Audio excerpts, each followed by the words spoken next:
So did you always know that you were going to be an entrepreneur?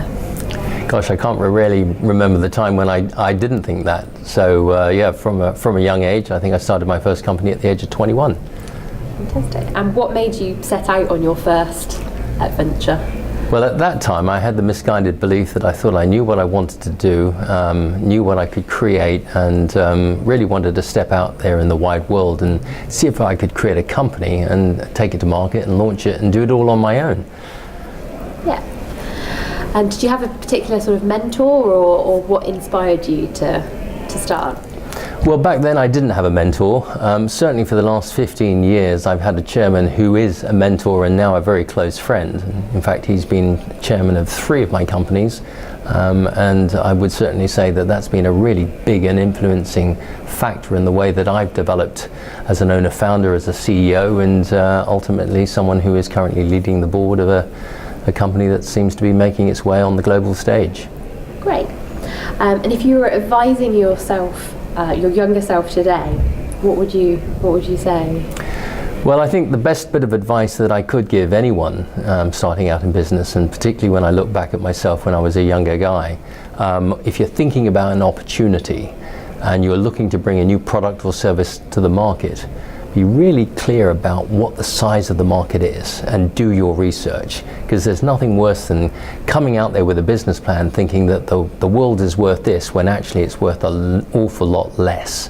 So sizing the market is absolutely key, and asking yourself the question, not why wouldn't someone choose the product or the service, but why would they?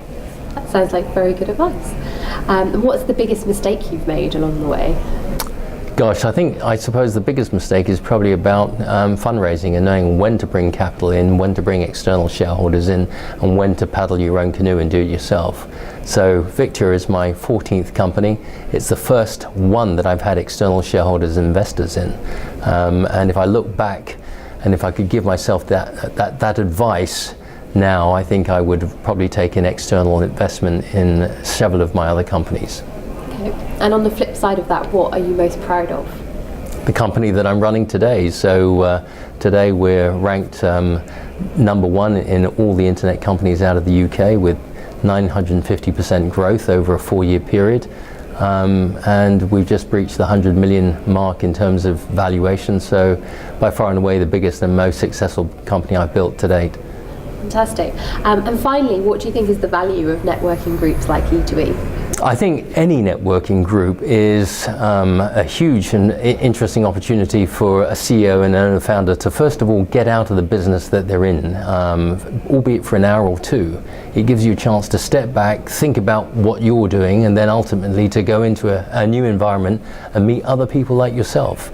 And if you go into that environment with an open mind, 10 to 1, you're going to come out having met someone, having inspired someone, having been inspired yourself, and having taken out a couple of new good ideas, and you never stop learning.